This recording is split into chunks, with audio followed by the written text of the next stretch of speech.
Okay, so let's go ahead and work out a few of these problems from this worksheet, front and back. Absolute value inequalities. Okay. Uh, one thing to note, if it says less than, you read from the variable side, so the absolute value of x minus 3 is less than 1. If it's less than, think of adding a d onto that, and that tells me what word has to be between our two answers, the word and. If it's greater, as it is here, think of spelling greater as greater.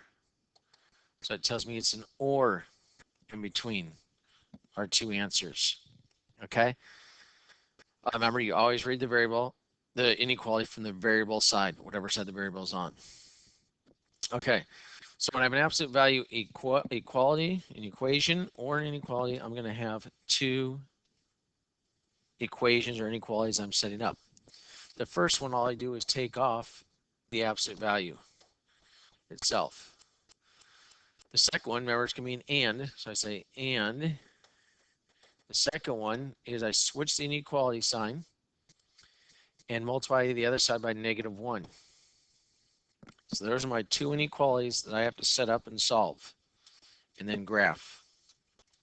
Okay, so obviously I add 3. So x is less than 4, and x is greater than, which 3, when I add 3 across 3 minus 1 is 2. So it's less than 4 and greater than 2. Now remember, when there's no equal sign underneath the inequality, that's an open circle. So we have open circles at 4 and 2 and shaded in between. It's less than 4 and greater than 2. So it can't be 1 because that's not greater than 2. It has to satisfy both conditions.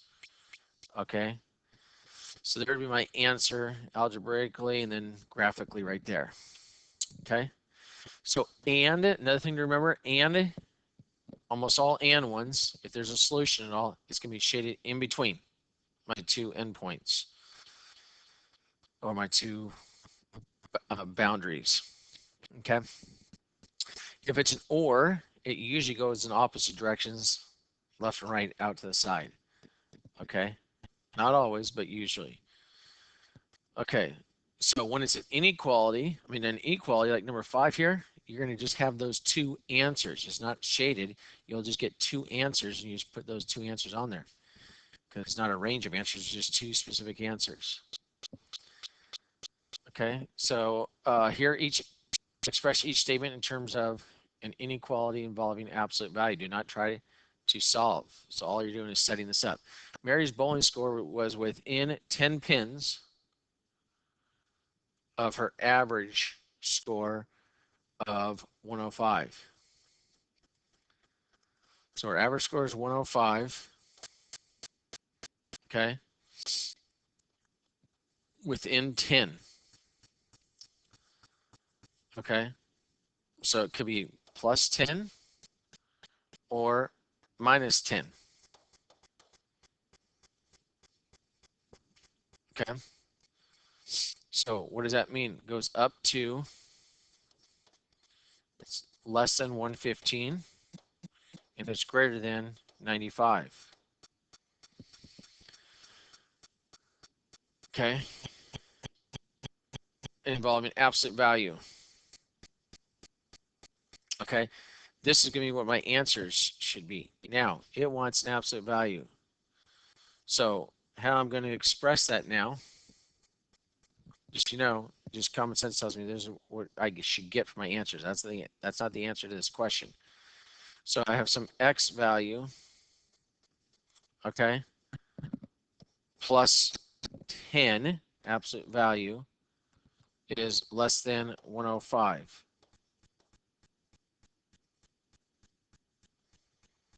Okay, so if I say plus 10, remember the first one would be take off the absolute value, and I'd be subtracting it. X is less than 95 when I saw that. No, it's supposed to be greater than 95. So that tells me that my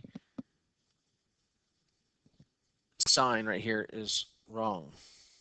it should be a minus sign. Okay, because now when I solve that, it's a minus sign. I take off the absolute value to begin with. I'm going to add 10 to the right side. I get x is less than 115. And that's what it's supposed to be right there. X is less than 115. The question really is within 10, whether that includes 10 or not. If you were to say it includes 10, then you're going to have an equal sign underneath it. Or does within mean in between? Then you would not have the equal sign with it. Okay, so anyway, this would be, okay, hold on, let me greater than negative 105. Nope, that's not going to be it right there. Okay, so this would work for this first one, but now look at, we check the second one. So here's where you have your error right here. Okay, if I go ahead and take my other one, that'd be x minus 10 is greater than negative 105. Obviously, I'm not going to get that answer of x is greater than 95 there. So that tells me that this needs to be the 10 over here, and inside here is the 105. Okay, so now again, when I solve it, I take off the absolute value, I add 105 to both sides. Okay, and that gives me 115. X is less than or equal to 115. That still gives me that one right there. So that's good. And now this time, for my second one, I'd have x minus 105 is greater than negative 10. And I add the 105 over there. 105 minus 10 is 95. So x is greater than 95, and that is what it's supposed to be. X is greater than 95. So here is my final answer. So to learn from this, okay, to learn from this, you want to know what the answer should be already, as we did right here, so I can check it to make sure when I solve both inequalities that I'm going to get that answer. That's how we're able to come up with that. Now, here's something you can remember, but that'd be like using common sense to come up with the inequality here. The average score, for example, that one's going to go inside, and it's always going to be minus x minus whatever the average score is. The range, see the range, that'd be considered like the range. That's the 10 is the range that can be on. The range is going to go on the outside over here. Okay, so that's how you can go ahead and learn from this right here, and that's how it should be. But like I said, I wasn't thinking of that, and I just used my common sense with what I know the answer has to be between to come up with that inequality. You got to check both of them because it could work as it did originally on one, but not the other. Okay. So, let's do number 9. Remember, so 9, notice how there's only 2 points here. That means it has to be an equation. It's not a range. Versus number 10, it goes to the outside, so that's an or. Okay, when it goes to the outside, it's an or. If it was in between, it'd be an and. All right, so if I was to look at this, remember, this is an equal sign because it's only got 2 exact answers, so we know it's an equal sign.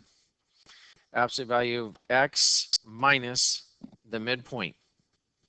What's the midpoint between negative 3 and positive 3? 0. Okay, and how far is it? So there's the midpoint. How far is it from there to there? From there to there? 3. The range is within 3 of each side of that. So therefore, it's absolute value of x equals 3, because x minus 0 is x, and you get x equals 3 or x equals negative 3. There's my 2 answers right there.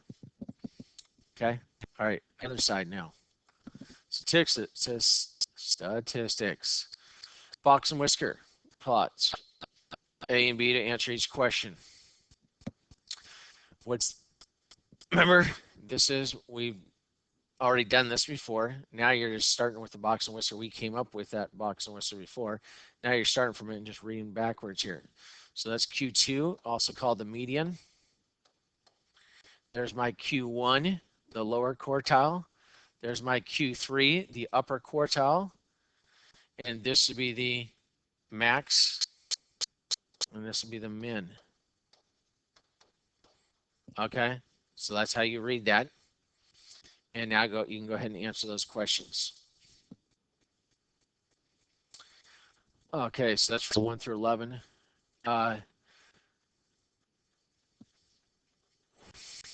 make a box and whisker plot of this data in the space provided. Okay, so notice this is not in numerical order, so you're going to actually have to rearrange all of this. 40 numbers in numerical order. So obviously there's no 60s, so you're starting with 70. Obviously you could do a stem and leaf is what you could do. Put this in a stem and leaf, and that would be easier as far as that. Okay. And obviously count up since there's 40 and make sure when you're done doing your stem and leaf and then come up with your box and whisker that you still have 40 in there. Okay. And that does it. 11 minutes.